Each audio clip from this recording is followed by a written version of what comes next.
Une écorce jetée dans l'eau ne se transformera jamais en crocodile. Mesdames et messieurs, bonsoir. Voici Dimbambe.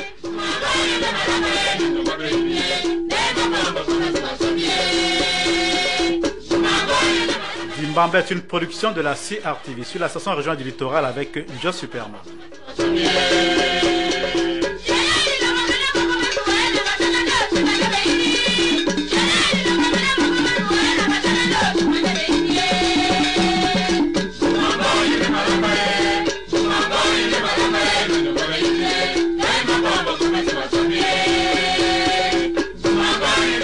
À la prise de son, réalisation Landry et Jimby. Mesdames et messieurs, bienvenue sur notre chaîne.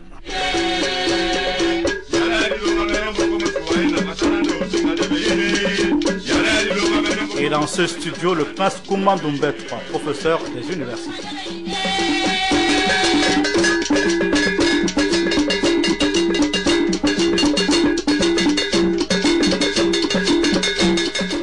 Bonsoir Prince Koumandoumbé III. Bonsoir, Joe Superman. Vous avez rédigé il y a quelque temps un test que vous avez nommé Langues africaines, langues européennes. Arrêter le génocide intellectuel dans les universités africaines. Nous en parlerons au cours de cette émission. C'est pour donner un peu un aperçu de ce qui sera dit au cours de cette tranche d'antenne. Nous vous disons merci de nous écouter, mesdames et messieurs. C'est Dimbambe qui démarre donc avec un événement qui se déroule et qui va s'achever donc du côté de Bonabéry. C'est notamment une exposition de 215 livres publiés en 81 langues camerounaises. Cette exposition se déroule à l'ancienne route Bonabéry, au siège de la Fondation pour la Renaissance de l'Afrique, le développement, la coopération internationale et la paix. Vous avez dit Fondation Afrique à venir. Pourquoi cette initiative de cette exposition, Prince Koumandoumbé III? Mais l'initiative, c'est parce que Kalambula Bosso Amboa et bien Mobam. Yana France na Awolo. Bah, qu'on a langues officielles. Eh, comment? Et c'était mon total tombé. L'exposition, je l'ai faite parce que vous avez des Camerounais qui vont à l'école du blanc, de l'école primaire jusqu'à l'université. Ils sortent même avec la licence, avec le doctorat. Il excelle en mathématiques, en médecine, en lettres modernes. Et il est un illettré en ce qui concerne sa propre langue. Il est un illettré en ce qui concerne sa propre culture. Je n'ai jamais vu ça dans les autres pays, à part dans les pays colonisés de l'Afrique. Et alors je me dis, mais il y a quelque chose. Bon, moi, j'ai eu la chance que très tôt, j'ai été initié dans les règles de la tradition Sawa. Et la langue, de toute façon, est incontournable. J'ai maîtrisé ma langue très tôt. Bon, cela m'a permis de maîtriser aussi les autres langues occidentales, européennes. Et j'ai toujours été à l'aise. Mais vous savez, quand vous parlez la langue de l'autre et vous ignorez votre propre langue, vous êtes son esclave. Même si vous dites non, je ne suis pas son esclave, vous l'êtes. Vous montez, vous descendez, vous demeurez dans la structure de sa pensée. Vous demeurez dans la structure de son raisonnement. Vous demeurez dans la structure de sa vision du monde. Et c'est pour cela donc que nous essayons au niveau de la Fondation, qui a pour mission de permettre à l'Africain de renaître de ses cendres pour rebondir. Nous essayons donc de mettre des éléments à sa disposition au quotidien pour que d'abord il comprenne ce qui lui est arrivé. Est-ce que vous allez dire que vous êtes en France et vous allez faire une exposition en temps de langue des Français? Non. Bon, même en France, il n'y a pas que le français. Attention, vous avez le catalan, vous avez le corse, etc. Mais le problème, c'est que en Afrique, qu'est-ce que c'est que cette histoire-là? Je suis ici avec vous, Monsieur John Superman. Vous parlez Douala, je parle Douala.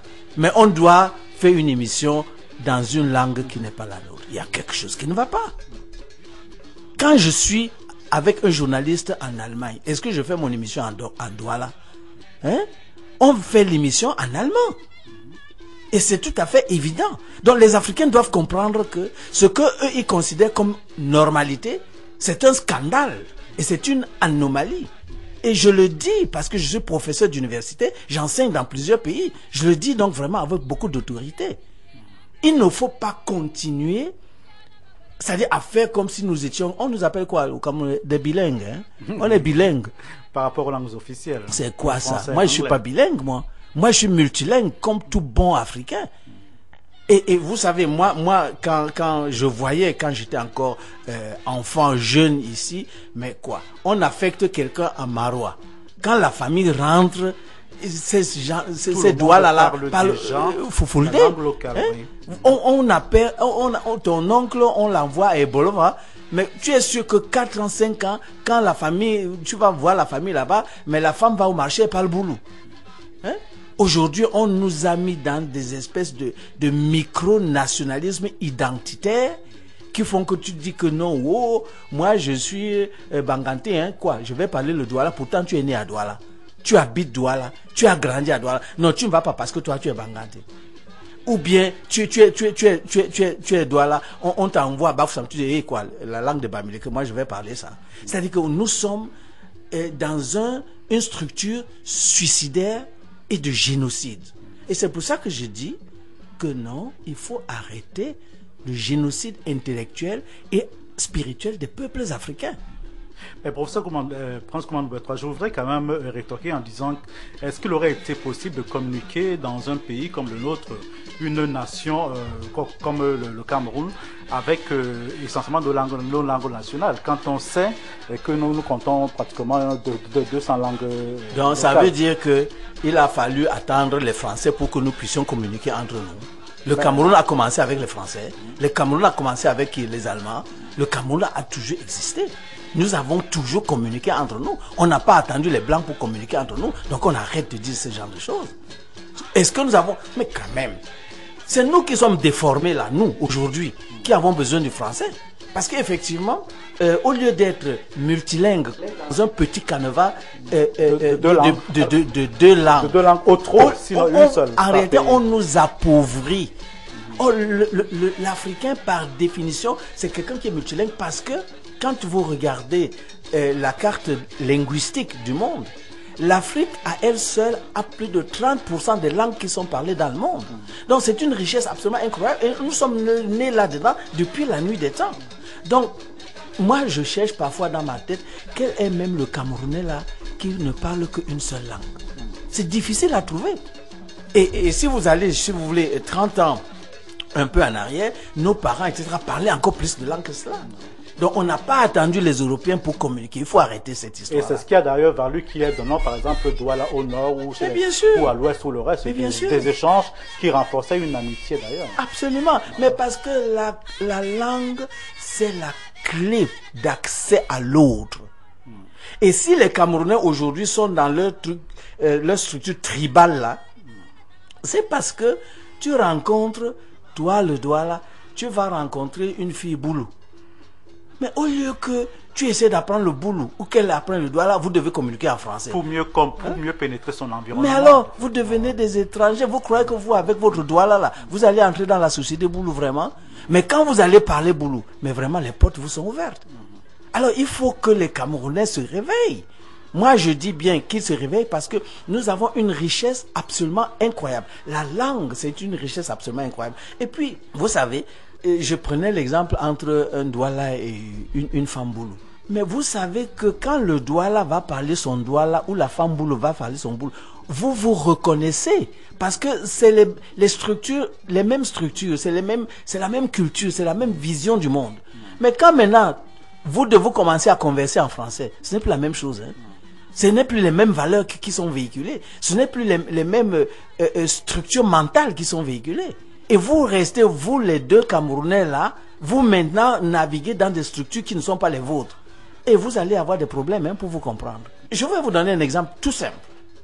Et pour illustrer vraiment l'importance de la langue. Vous dites à une fille en français, je t'aime. Hein? C'est ça, non? C'est comme ça qu'on dit en français. Oui. Je t'aime. Et puis après, tu dis, bon, je veux que tu deviennes ma femme.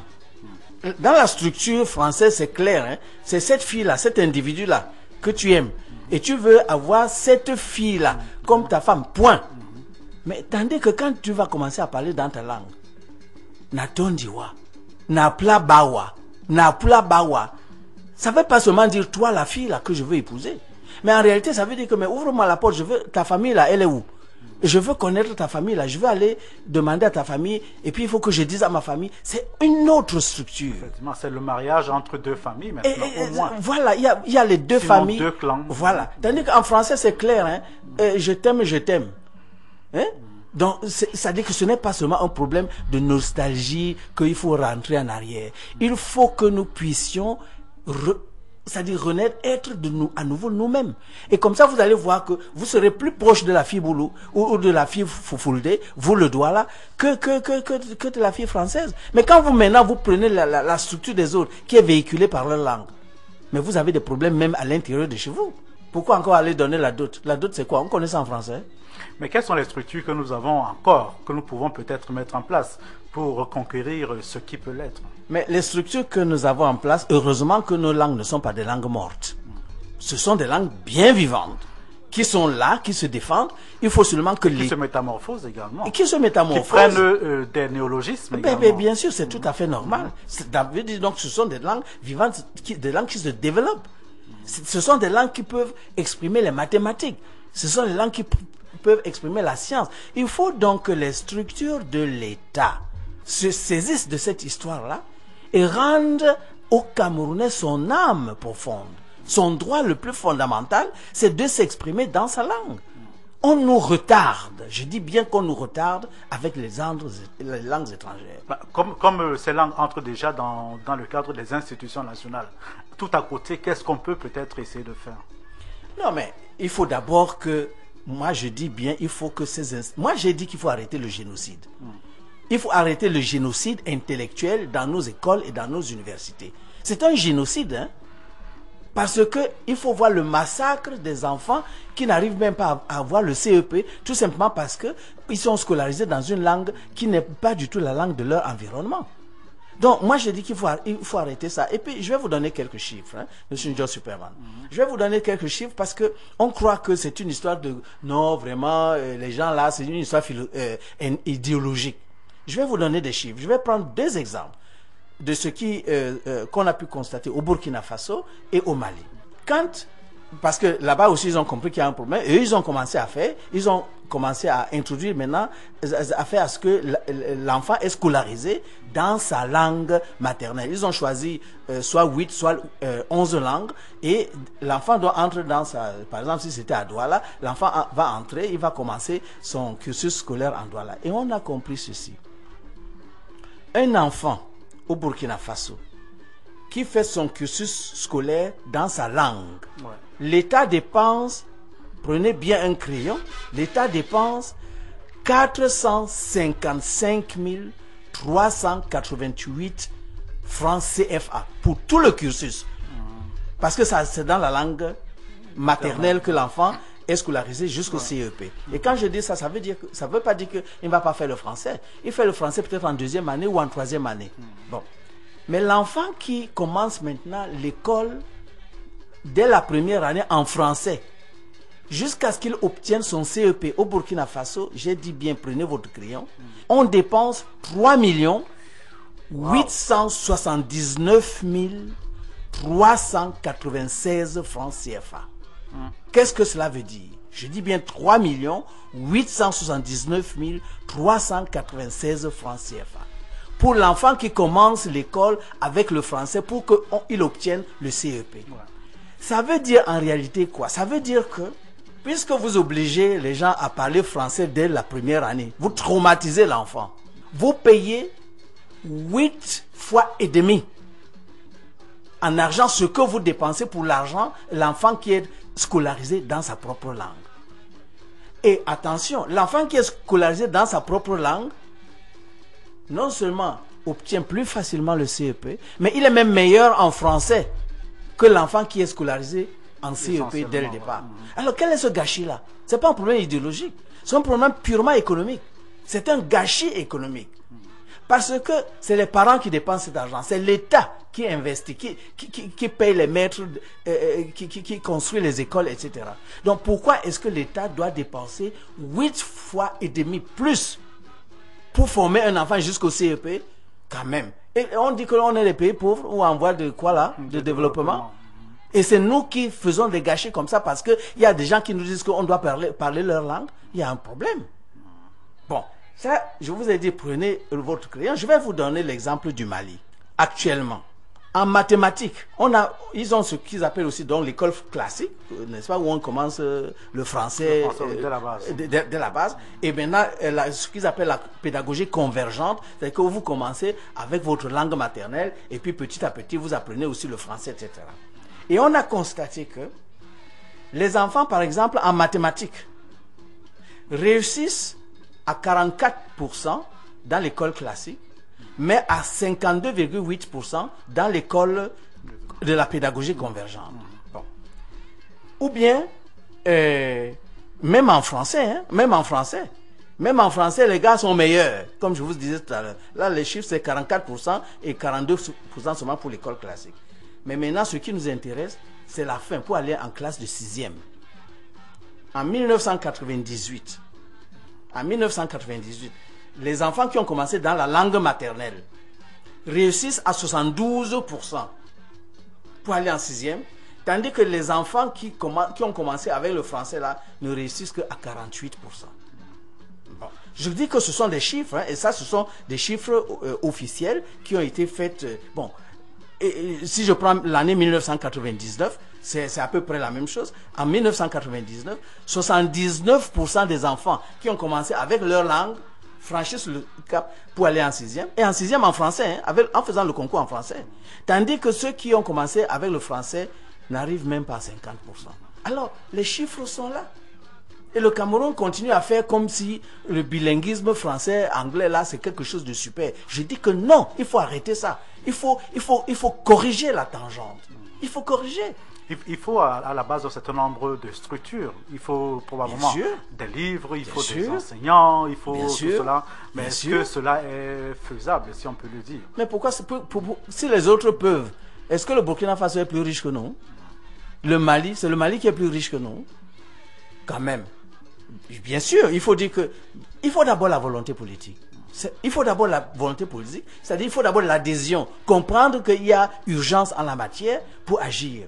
Bon, mais une fois qu'on l'a fait, alors effectivement, il y a vous voulez dire, il faut d'abord un curriculum scolaire, comment est-ce qu'on va même faire, comment est-ce qu'on va procéder, il faut des programmes, il faut élaborer des méthodes, il faut élaborer le matériel didactique, les livres, etc. Et un calendrier, bien sûr, mais il faut le faire. Mais on a des expériences dans d'autres pays. Bon, mais vous savez, mais c'est un avantage. Prenez, je ne sais pas combien d'enfants vous avez là, à la rentrée scolaire, mais c'est un calvaire pour les parents. Parce que vous devez acheter des livres qui viennent d'où? D'ailleurs. C'est-à-dire que vous devez, pour former votre enfant, vous devez mettre tant d'argent qu'on envoie à l'extérieur. Le jour où on va commencer à faire vos livres là en Douala, en Fufulde, en Yemba, en Ewondo, ces livres risquent plutôt d'être fabriqués ici. Hein, et l'argent là risque de ne plus aller à l'extérieur. Donc, vous voyez, c'est ça les enjeux. C'est ça les enjeux. Et moi, je dis qu'il faut que la société civile, les maîtres d'école, disons le gouvernement, il faut qu'on s'assoie pour dire, mais attention, voilà le problème. Et il y a des solutions. Et n'oubliez pas que 2006, l'année passée, l'Union africaine avait déclaré que 2006 est l'année des langues africaines. C'est au Cameroun que je n'ai pas senti grand-chose. Disons qu'il y a eu des stages de vacances en langue nationale. Vous écoutez Dimbambe, vous êtes sur la station régionale du littoral.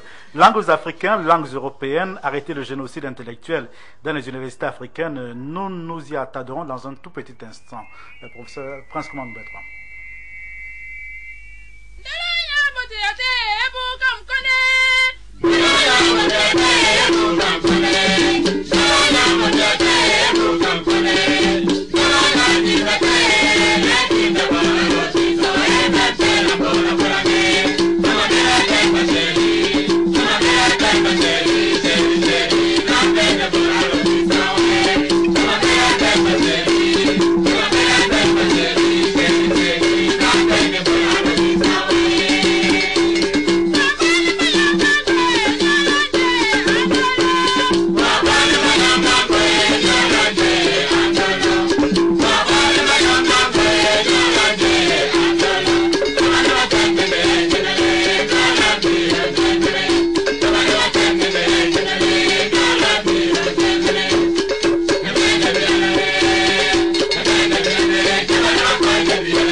Ndombé 3 possède des universités à Dimbambe ce soir, où nous parlons donc de nos langues, les langues africaines, pas les langues officielles, les langues maternelles si vous préférez.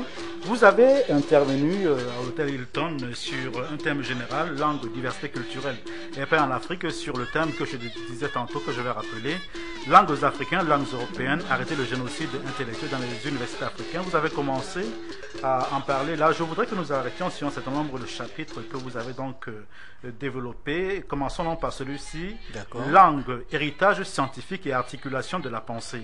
Qu'est-ce qu'on pourrait retenir de ce chapitre-là? Vous savez, la langue n'est pas neutre. La langue n'est pas innocente. C'est dans une langue que vous structurez votre pensée. C'est dans une langue que vous articulez votre vision du monde. C'est dans une langue que vous exprimez votre passé et votre présent et vous articulez votre avenir. Donc la langue, c'est un véhicule extraordinaire et ce n'est pas un véhicule neutre. Alors, à partir du moment où vous abandonnez votre propre langue, vous ne pouvez plus exprimer votre pensée. Vous savez, je reste songeur quand je vois un Africain qui commence à faire une conférence quelque part et il commence à définir les termes. Et il dit, bon, le terme tant, Larousse dit ta. Mais Larousse c'est qui? Larousse c'est la pensée française. Et toi tu viens me faire une conférence à Douala en disant que Larousse a dit quoi? Qu'est-ce que moi, mon grand-père ou les grands penseurs africains ont dit sur ce thème-là? Il ne faut pas prendre ça maintenant comme une espèce de faux nationalisme. Moi je suis un professeur d'université en sciences politiques. Et quand j'enseignais à l'université de Berlin en sciences politiques, j'utilisais toujours 2 dictionnaires en sciences politiques en langue allemande, parce qu'il y avait 2 États allemands. Il y avait le dictionnaire de sciences politiques fait par les professeurs d'université de la République fédérale d'Allemagne, et quand vous prenez le dictionnaire de sciences politiques de la République démocratique allemande sur le même terme, ce n'était pas la même chose. Oui, c'est deux pensées effectivement différentes. Pourtant, c'était encore la même langue. Hein. Mais comme c'était deux orientations de la pensée différente, toujours en allemand, les uns, c'était donc les communistes, la République démocratique allemande. Les autres, c'était donc les libéraux capitalistes. Eh bien, le même mot en allemand n'avait plus la même signification. Alors, vous, le Douala ou le Fulbe, vous prenez le dictionnaire Larousse de ce qu'on a défini en français et vous voulez m'expliquer les problèmes du Cameroun? Arrêtez-moi ça. Un anthropologue connu de chez nous donnait justement de ces explications. En français, on dit que la maladie, en définition, c'est une distorsion de l'appareil physique et tout le reste, alors qu'en Douala, la maladie veut dire un problème d'interaction entre l'environnement, la personne, la pensée. Exactement. Donc, en fait, il y a, ce n'est pas seulement la langue héritage scientifique, mais on pourrait même dire langue cosmogonie également. Mais bien sûr, vous avez pris un excellent exemple, Diboa. Parce que maintenant, le Camerounais que vous allez former en médecine, et vous allez former ce Camerounais-là dans la langue française. Mais le gars, il va vous... Effectivement, pour lui, la maladie, c'est comme l'Européen conçoit la maladie. Tandis que chez nous, la maladie, ce n'est pas vous physiquement, individuellement seulement. C'est qu'il y a quelque chose, n'est-ce pas, dans toute la circulation énergétique, quelque chose qui ne marche pas. Et pour vous soigner, ce n'est pas seulement vous qu'on va soigner. On va soigner votre tante, votre oncle, votre femme, votre enfant, etc. Même dans lequel donc, vous voyez déjà, même le concept même du soin est différent. Et c'est pour ça que je dis que ça englobe tous les domaines. Et là, c'est le domaine de la médecine.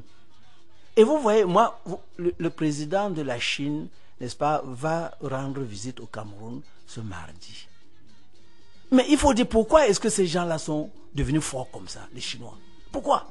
Pourquoi est-ce qu'ils avaient aussi des problèmes comme nous, il y a peut-être 50 ans? Et pourquoi eux, ils en sont là aujourd'hui? Mais les gars, avec Mao Zedong, ils se sont retirés, hein. Ils se sont remis dans leur culture, avec toutes les contradictions que cela comportait. Ils se sont remis dans leur culture. Ils se sont dit, mais quel est même notre héritage, nous les Chinois? Et vous savez, la médecine chinoise, elle est devenue pratiquement une médecine internationale. Est-ce que la médecine chinoise, c'est ce que les Européens font? Mais si les Chinois maintenant s'étaient dit que non, les Européens sont déjà très avancés, il faut les rattraper, on va faire comme eux. Vous croyez que la médecine chinoise, on serait maintenant en Europe, en Afrique, etc., en train d'utiliser la médecine chinoise? Or, vous les Africains, c'est-à-dire que nous avons un trésor. Parce que c'est quand même l'Afrique qui est l'origine de l'humanité, ne l'oublions pas. Et l'Afrique a encore sa mémoire. C'est-à-dire que dans tous les domaines scientifiques possibles, les Africains ont même oublié que ce sont les Africains qui sont les pères de la médecine moderne, avec Imhotep. Mais on ne sait plus tout ça, on nous a effacé la mémoire. Donc, avec nos langues... bon escient, probablement. Mais bien sûr. Quand vous avez effacé la mémoire de quelqu'un, vous en faites ce que vous voulez. Il devient votre esclave. Et qui est à votre disposition à tout moment. Donc quand je parle, c'est parce que je sais que l'Afrique a des trésors absolument incroyables et que ces trésors, l'Africain d'aujourd'hui doit mettre ces trésors à la disposition, non seulement de l'Afrique, mais du monde entier. Je vous assure que si on va dans cette direction, vous verrez que la médecine africaine va faire école. Et les gens viendront du monde entier pour étudier cette médecine africaine-là. Et comme on parle de médecine, je vous assure que j'ai été au service des comment on appelle ça, à Berlin, j'ai été au service des dépôts de brevets. J'ai été scandalisé. Ce que nous on appelle ici le fétichisme, la médecine du village, les Européens et les Américains vont là-bas. Ils regardent très bien ce que nous faisons et ils vont breveter ça chez eux. Après, ils nous font des pilules qui nous envoient ici. Alors, qu'est-ce que c'est que cette histoire? Il faut arrêter ce génocide. C'est ça le génocide. Et justement, vous le marquez très bien dans le 3e chapitre de votre intervention, langues étrangères et formation de l'illustre illettré et ignorant de soi-même. Dans le 4e chapitre, sur lequel je voulais que nous nous arrêtions un instant, Prince Command numéro 3, vous dites langue et changement de cap politique pour les universités africaines et camerounaises. Vous êtes une fois de plus un révolutionnaire là. Mais est-ce qu'il s'agit de la révolution? Il s'agit de regarder la réalité en face. Moi, j'enseigne à l'université de Yaoundé 1. Mais j'ai commencé ma carrière à l'université de Lyon 2 en France. J'enseignais, donc je sais très bien de quoi je parle. Et j'ai enseigné pendant 10 ans à l'université libre de Berlin. Mais alors, quand j'enseigne en France, vous croyez que j'enseigne en Douala? Quand j'enseigne à Lyon 2, j'enseigne en français. Et quand j'enseigne à Berlin, vous croyez que j'enseigne en français? Non, j'enseigne en allemand. Et pourquoi quand je dois venir à Douala, je dois continuer à enseigner en français? Ou à Yaoundé 1, je dois continuer à enseigner en français? C'est-à-dire que je ne suis pas en train de dire que ces langues-là, nous ne devons pas les utiliser. Il faut bien qu'on soit clair. Ce sont des langues de communication internationale et c'est bien que nous puissions les apprendre. Et j'ai bien dit que même dans ce qu'on appelle la pédagogie convergente, l'enfant apprend d'abord sa langue maternelle. Mais après, il apprend, à partir de la 2e, 3e année, il apprend le français. Avec le CEP, il excelle déjà en français. Mais, vous savez, il faut bien savoir qu'est-ce qui se cache là derrière. Les Noirs, les Africains, on vous permet de faire la musique. On vous permet encore de faire le sport. Même au temps de Hitler, même, on ne vous permettait pas ça. Parce que Hitler ne pouvait pas accepter que Jesse Owen gagne, n'est-ce pas, et puis tous les Blancs là sont derrière. Face à un homme de race pure, comme il disait. De race pure. Donc Hitler disait, même en sport, vous les Noirs là, on ne veut pas. Vous êtes derrière. Bon, mais par la force des choses, on était toujours devant. Et Jesse Owen, 3 médailles. Hitler, non seulement il a refusé de lui donner, de le saluer, de lui donner la médaille, Hitler était obligé de quitter le stade. Parce qu'il en avait marre de ce noir-là qui ne cessait de gagner. Bon, je veux dire qu'aujourd'hui, en 2007, vous les Noirs, on vous permet encore d'exceller en musique et en sport. Stop! Mais pas en ce qui concerne l'intelligence et la pensée. Là, on ne vous permet plus. La pensée, vous devez vous mettre derrière la pensée produite par le maître. Les Occidentaux. Et c'est ça mon combat. C'est ça mon combat quand je dis que qu'est-ce que c'est que cette histoire. Et je me rappelle, j'avais un camarade de la Guinée qui m'a dit une chose terrible. Il était un jour, c'était à Berlin, à l'université de Berlin, en train de discuter, et un collègue allemand qui lui dit, Monsieur Diallo, vous êtes ici pour nous produire de la matière. Mais la pensée, vous nous la laissez, s'il vous plaît. Wow. Et les Africains doivent comprendre que c'est de ça qu'il s'agit. Quand vous utilisez la langue de l'autre, vous êtes dans la structure de sa pensée et vous dites stop.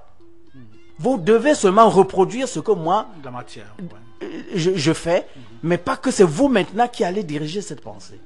Et les Chinois, comment ils ont fait? Les Chinois, ils ont très bien compris tout ça. Les Chinois, ils parlent chinois. D'abord, le chinois, le mandarin, le chinois mandarin, c'est parlé par plus de 880 millions d'âmes. Hein? Vous avez plus de 4 langues chinoises qui sont les langues les plus parlées du monde. Donc, et les gars, il rêve dans sa pensée. Enfin, il rêve dans sa langue. N'est-ce pas? Il construit la pensée dans sa langue. Mais comme ça, il est fort et il va loin. Et les structures de l'État le lui permettent. Tandis que dans les pays colonisés et de la post-colonie, comme le Cameroun ou d'autres pays, mais on vous dit non, c'est la pensée, la langue du blanc hein, qui est capable de produire la pensée. Est-ce que vous, Njo Superman, vous pouvez tenir tout un discours en Douala pendant 1 heure, 2 heures, 3 heures? Difficile. Voilà. Et c'est de ça qu'il s'agit. Hein? Vous prenez un gars qui est docteur, mais qui est Ewondo. Est-ce qu'il est capable d'exprimer sa pensée en Ewondo au sien pendant 2, 3, 4 heures de temps? Il n'est pas capable. Donc il y a quelque chose qui ne va pas et il faut se réveiller. Et c'est ça le génocide, parce que ça vous handicape. Hein? Et ça handicape votre développement. Parce qu'à ce moment-là, vous êtes seulement là pour avoir les copies de ce que les autres ont produit. Vous êtes, comme je dirais, des ingénieurs de maintenance. Oui. Vous êtes des ingénieurs de maintenance. C'est-à-dire que, bon, on vous forme pour que vous puissiez mettre les machines en marche que les autres ont construites. Mais on ne vous forme pas comme ingénieur pour que vous construisiez les machines. Nos ingénieurs là, ils font quoi? Nos ingénieurs qu'on forme là, ils sont là en réalité pour savoir où est-ce qu'il faut aller acheter telle ou telle machine à l'extérieur. Et reproduire simplement ce que... Et comment est-ce qu'on peut les réparer quand elles sont en panne. Donc, c'est-à-dire que c'est ça que je dis. C'est-à-dire que la structure est faite de telle manière que vous êtes là pour faire les copies des autres et non pas pour faire des originaux. Pas pour produire des originaux. Or, pour le développement d'un pays, pour le développement d'un peuple, vous devez produire des originaux. Des originaux dans tous les domaines. Et ça, il faut que ça passe par votre langue, par votre esprit. Il ne faut pas continuer à croire que quand on vous a volé votre âme, que vous êtes encore capable de développement. Vous ne l'êtes plus. Et c'est ça le drame de l'Africain et du Camerounais aujourd'hui. Dans le développement de votre pensée, vous proposez dans la phase actuelle 5 choses à faire progressivement. Nous allons les énumérer les unes après les autres. Vous nous expliquerez cela.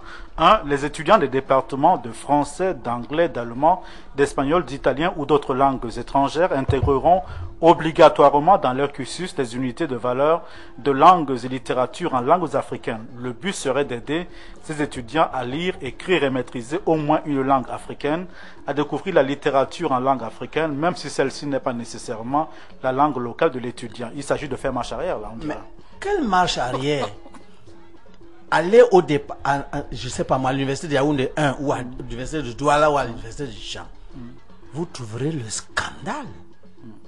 Un étudiant fait sa licence en français, grammaire française, ou bien il fait sa licence en allemand, grammaire allemande, et il ne peut même pas faire une phrase dans sa propre langue. Ça, c'est quoi ça? C'est quelqu'un? Je dis bien qu'un étudiant en langue, qui fait langue française, ou bien langue allemande, ou langue espagnole, est incapable d'écrire une petite lettre dans sa propre langue. Je n'ai jamais vu ça, hein, sauf en Afrique. Est-ce que quand je suis à l'université de Berlin, l'étudiant qui apprend le Haoussa, l'étudiant allemand, il maîtrise d'abord son allemand. L'étudiant allemand ou bien français qui apprend le Swahili, mais il maîtrise d'abord parfaitement sa langue française. Mais quel est ce génocide-là? Hein? Et puis après, on exige, j'ai mon fils qui a une licence d'allemand, mais qui est illettré dans sa propre langue. Il faut arrêter ça. Ce n'est pas la révolution, hein, monsieur Superman.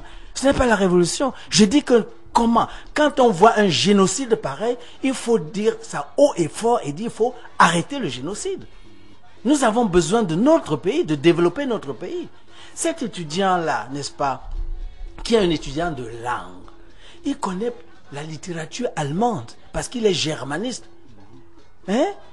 Mais zéro en littérature africaine. Il n'a même pas, il ne sait même pas dire un doigt là, n'est-ce pas, qui va vous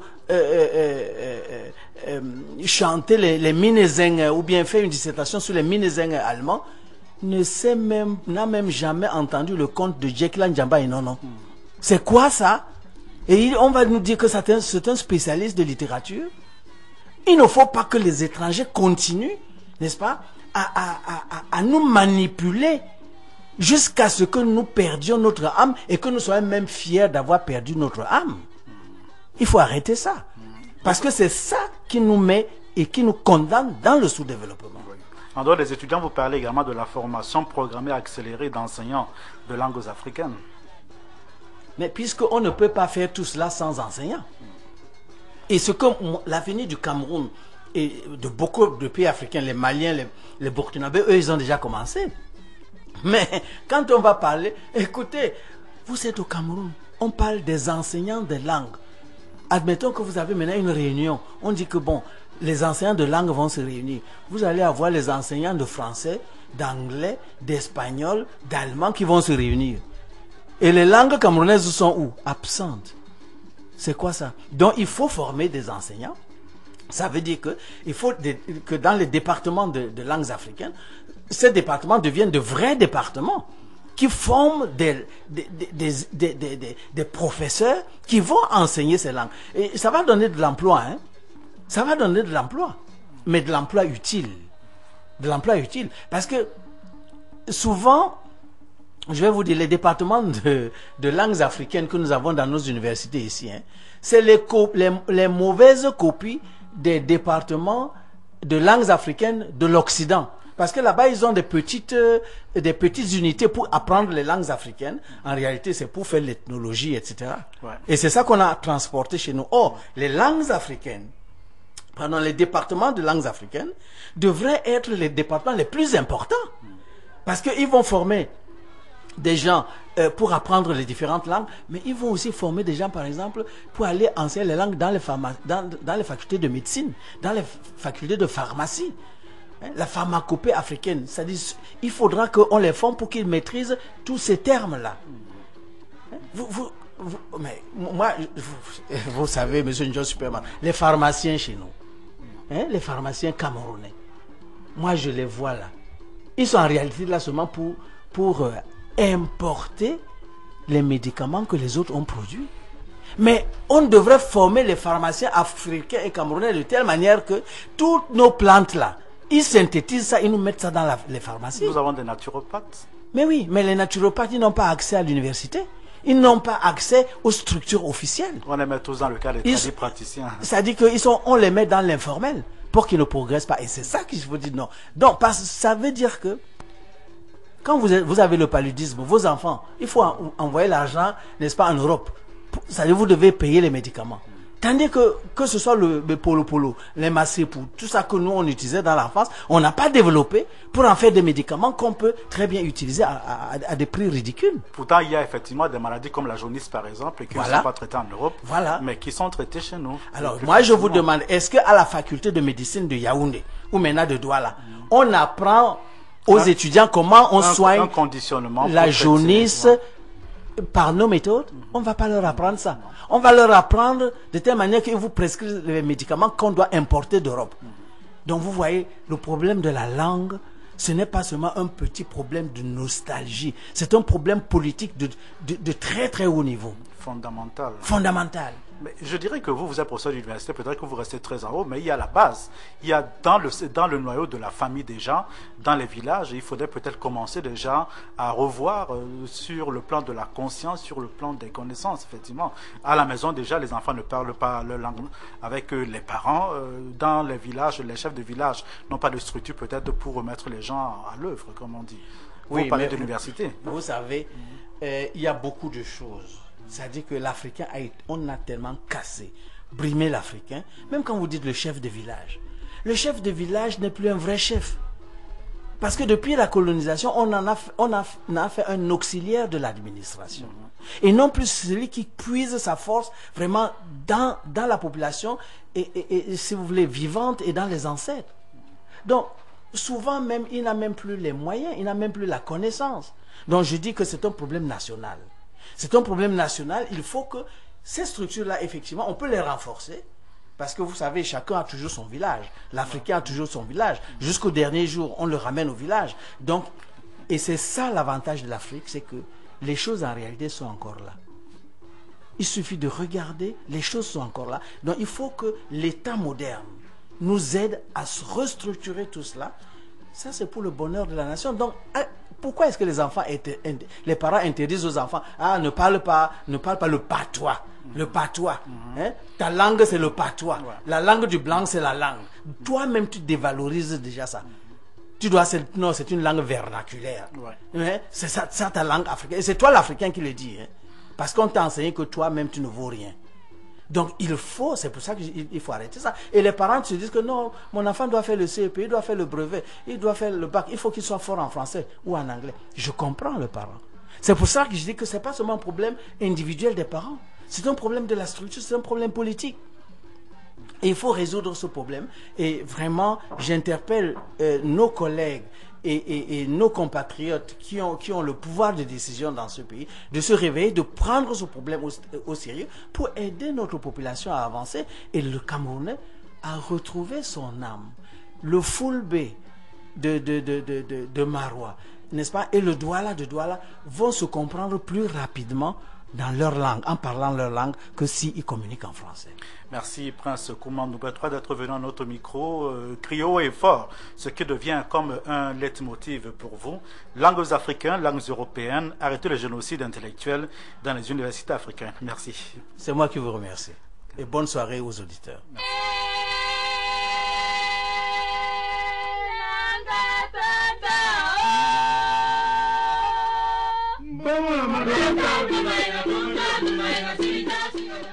Se jeter dans l'eau ne se transformera jamais en crocodile. Mesdames et messieurs, c'était Dimbambe. Dimbambe avait comme invité ce soir le prince Koumane Noubet III, professeur de les universités. Prise de son, réalisation d'André Djimbi.